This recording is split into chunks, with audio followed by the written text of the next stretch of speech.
Hey everyone, it's Gloria and welcome back to another video. I'm going to be doing another tag today, answering some questions to get to know me. This is going to be the reading habits tag. This one's been around for a while. I've seen quite a few people do it already. I wasn't tagged or anything, but I recently was inspired by Gina Stanier. She made a video and I thought, you know, why not? I haven't done that one yet and I love hearing people's answer to these. So I thought I'd answer some questions about my reading habits. Question one is, do you have a certain place at home for reading? And it's a little bit all over the place because I listen to a lot of audiobooks. I do that everywhere. I can listen while I'm on the couch. I can listen while I'm cleaning all around the house. I can listen while I'm washing some dishes in the kitchen. But when I'm physically reading, it's usually the couch. And then, like I mentioned in my most recent book haul, I just recently got a Kindle. And so I started reading in bed on my Kindle before sleep. It's totally changed my nighttime reading routine. And now I really like reading in bed with the Kindle and then getting sleepy and turning it off. But in general, I could pretty much read anywhere as long as it's cozy. One place I can't read in is the car because I get extreme motion sickness. So I can't read or look down in the car at all, which is unfortunate, you know, for road trips and stuff like that, but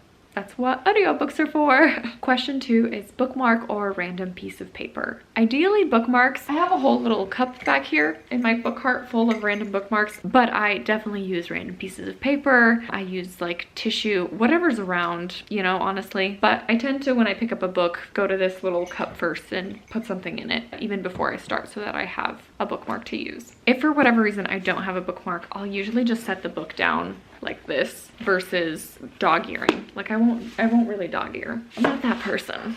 Question three is, can you just stop reading or do you have to stop after a certain amount of pages or after a chapter ends or something like that? And I can pretty much stop anywhere. Ideally would love to stop at a chapter, but especially on the Kindle in bed while I'm getting sleepy, if I'm getting sleepy in the middle of a sentence, I'll just turn it off. I don't really care. But if I have a little bit more time and I'm reading, like not when I'm getting sleepy, then I try to at least get to like a chapter break or at least like a paragraph or scene change. And when I'm using a bookmark, if I do need to stop because I've been distracted, then in the book I'll try to like mark with the bottom of the bookmark where I stopped, if it's like in the middle of dialogue or something like that. Question four is, do you eat or drink while reading? And in general, no, not really. When I'm reading, I'm just reading. But if I'm listening to an audiobook, I could potentially have a snack. I'll drink a cup of tea if I'm on the couch, but I'm not like full blown having a meal while I'm reading. While I'm eating breakfast or lunch, for example, when I'm home, that's when I usually watch YouTube videos. Question five is multitasking, music or TV while reading? Definitely not. I cannot have anything vocal, like if someone is talking or singing or there's words, even if it's a different language, I cannot pay attention. I haven't like properly tried to read with like an ambient room or like classical music in the background. I can imagine that that would be fine and I wouldn't be distracted because that's how I used to study. So I think I can probably do that, but I would much rather just read in silence. Question six is one book at a time or multiple at once? Multiple at once. My friend just asked me, what are you reading right now? And I was like, like 9 books. I have a book on Kindle. I have an audiobook going. I have a couple nonfictions in separate categories going. One that I read with my husband before bed. One that is like a Christian nonfiction that I'm reading for like a book club. Another fiction that I'm listening to, but I don't want to read it too quickly, so I'm starting another fiction book. So yeah, kind of a lot, maybe a little bit much, but it just is what it is. Ideally, I think like 3 books would be ideal, like a Kindle, an audiobook, and a physical book. And maybe one like spiritual book on the side that I'm just taking my time with. 4 books would be ideal. 7 is reading at home or everywhere.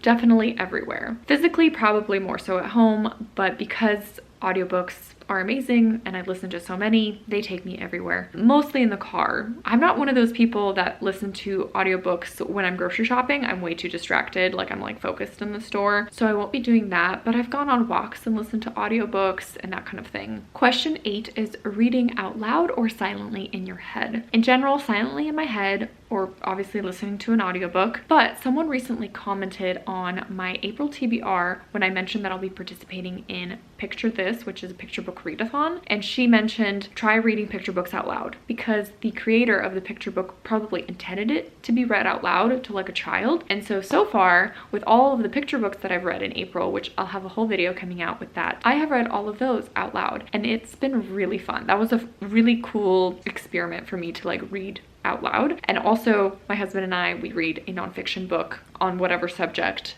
Currently it's one about sleep before we go to bed, and we read that out loud because I usually need him to read to get me sleepy. So I'll read a couple pages and then he'll read a couple pages and then I'll get tired. But we read those out loud. And so far that's kind of it. But I'm definitely gonna try to continue reading like picture books out loud forever, because that's just like a really sweet, I don't know, rhythm that I enjoyed. And then the only other one that I think I would try to read out loud if I'm not listening to it is a free verse or like poetry kind of novel, because I think that also comes out more when you're vocalizing it rather than just reading it in your head. Question 9 is, do you read ahead or even skip pages? I don't. I will say I will only start skimming if I'm like on the verge of DNFing a book. If I'm really not liking it, wanting to not finish it, wanting to put it down, and I'm like struggling through it, I'll start skimming to see like, can I keep going? And usually that's a sign that I'm not really enjoying the book, or I'm getting bored or like frustrated, and so that's the sign that I'm probably gonna put the book down. Question 10 is breaking the spine or keeping it like new. I'm fine with whatever. Like, I'm not so attached to my books that I'm like, they're precious and like no one touched them and the spine can't be broken. Obviously I want them to like look nice. If it's like a bigger book and I'm gonna spend time in it, then I'll probably break the spine and I'm not gonna like be mad about it. But a lot of like the thinner novels even that I have here aren't big enough to really need to have the spine broken. So I guess I'm kind of indifferent about that. Question 11 is, do you write in your books? And I don't. I'm not an annotator. I don't take notes in my books. I really never have. I think the only book that I've properly highlighted and wrote in is the Bible. I do highlight in, again, like I mentioned, some Christian nonfiction books because I'm reading them to like learn and take in a lot more information and maybe bigger concepts to think about, but I don't really write in those either. I'm actually like not at all a journaler or like a physical writer at all, and really have not written anything except for maybe when I was in college when I had to write stuff down on like a piece of paper. But I literally just use like my notes app on my computer for everything, and I don't write anything down anymore. Kind of weird. It's kind of sad. So I feel like I want to try to change that, but let me know if I'm not the only one. Anyone else out there that like does not physically write down anything anymore? Because I don't. And the last question is, who do you tag? And I think because this one's been around for a while, I'm pretty sure a lot of people have already done it, but I'm gonna tag some newer to BookTube people in hopes that they haven't done it and would love to see your answers. So I'm gonna tag Heather from Reading with Inventions and Jillian from Novel Opinions. So I tag you ladies. Would love to know more about your reading habits. Well, that's all for me. Thank you so much for tuning in and watching, and I will see you guys in another video soon. Bye.